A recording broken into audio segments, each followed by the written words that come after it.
foi, motivation, surpassement. Fortifiez votre intérieur avec le moment de foi. 2 Timothée, seconde épître à Timothée, chapitre 3, verset 1. Les versets vont même s'afficher également dans vos écrans. Verset 1 dit comme ça. Regardons ce que dit la parole de Dieu. Sache que dans les derniers jours, il y aura des temps difficiles.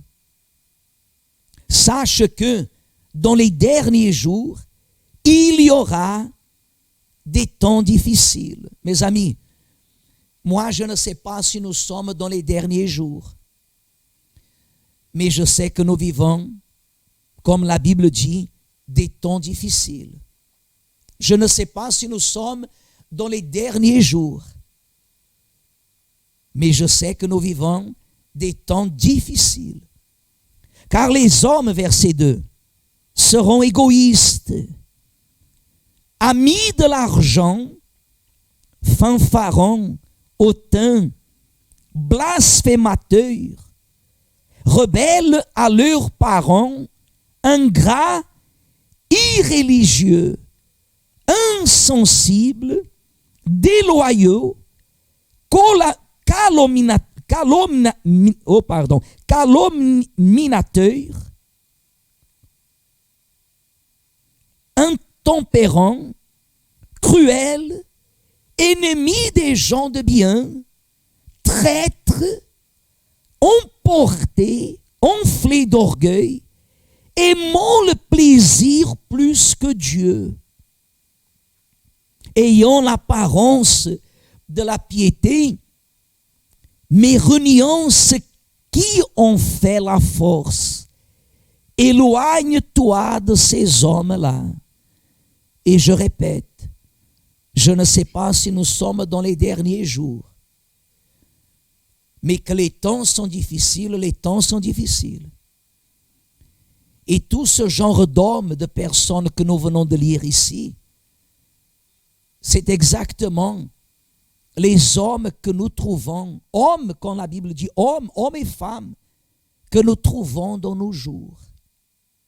Par là, je peux comprendre que si nous ne sommes pas dans les derniers jours, nous nous approchons à une très haute vitesse. Et cela n'a rien à voir avec un esprit ou une doctrine religieuse, mais cela a tout à voir avec la révélation de la parole de Dieu. Pourquoi? Parce que vous analysez que de plus en plus, vous trouvez des personnes qui utilisent la Bible et elles les utilisent avec un seul unique objectif. Bien des fois, de confondre ceux qui ont été choisis et appelés. Mais vous savez qu'une personne qui a une communion envers Dieu, comme elle entend parler que nous sommes en train de vivre les derniers jours, elle n'est pas dominée par la peur, bien par le contraire. La parole qui m'est révélée, elle m'amène à glorifier Dieu beaucoup plus. Même si, comme la Bible dit ici au verset, regardez, à partir du verset 2 qui dit comme ça, car les hommes seront égoïstes, amis de l'argent, fanfarons, hautains, blasphémateurs, rebelles à leurs parents, ingrats, irréligieux, insensibles, déloyaux, calomniateurs, intempérants, cruels, ennemis de gens de bien, traîtres, emportés, enflés d'orgueil, aimant le plaisir plus que Dieu. Combien de personnes, par exemple, quand vous leur dites que mercredi soir, ou le matin, ou l'après-midi, vous êtes allé à l'église, elles vous interpellent en vous disant, mais qu'est-ce que tu vas faire à l'église mercredi? Analysez que lorsque nous étions déconnectés de la vérité de la parole de Dieu, lorsque nous étions éloignés de l'autel, à 20h, 20h30, si nous serions dans un bistrot, en train de boire, si on serait dans la rue, en train de fumer, si on serait n'importe où, personne ne dirait quoi que ce soit. Mais parce que vous êtes à l'église, ça dérange.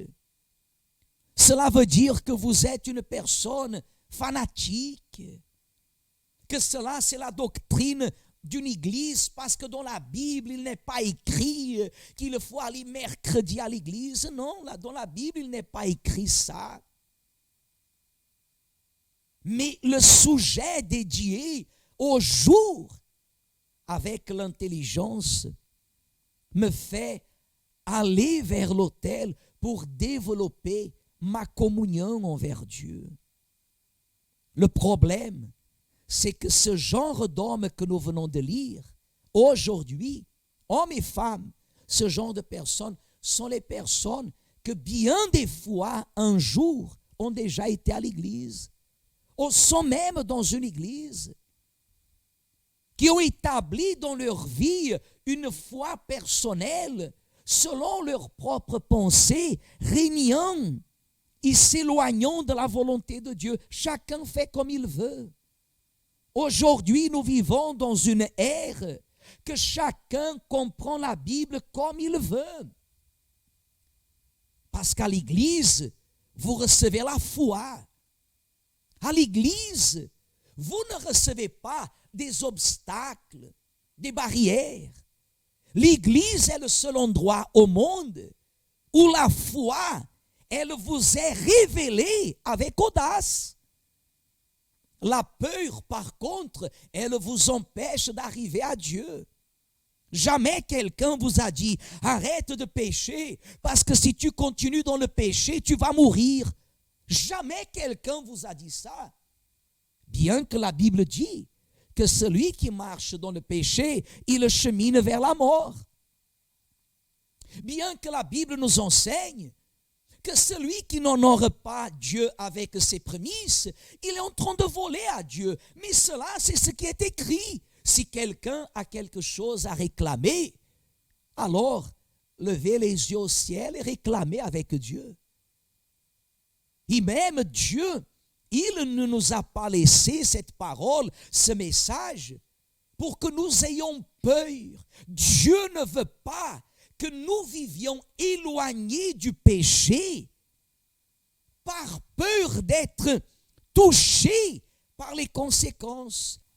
Et lorsque Jésus, il est venu pour nous donner la grâce, pour nous donner l'opportunité, nous, qui n'étions pas héritiers de la promesse, parce qu'on n'avait rien à voir, physiquement parlant, mais par la grâce de Dieu, par l'alliance que Dieu a établie envers nous.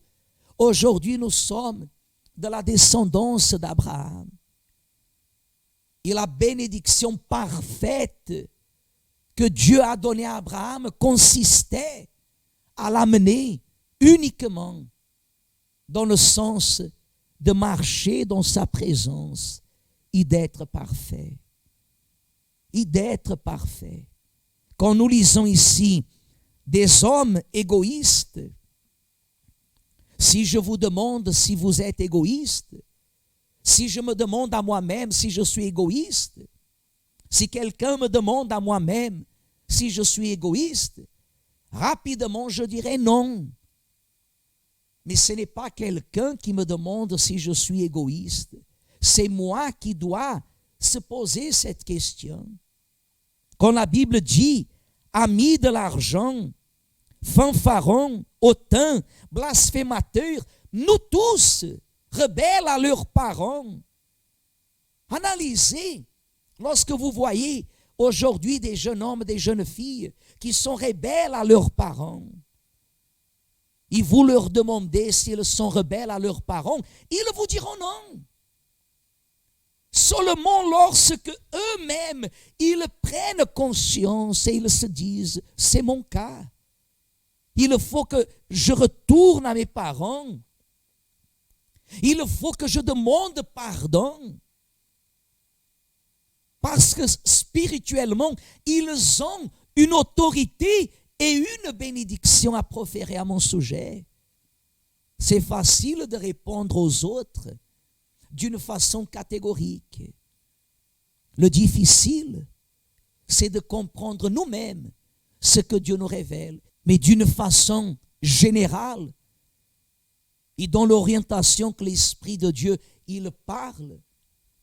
Nous avons fini en lisant « Éloigne-toi de ces hommes-là ».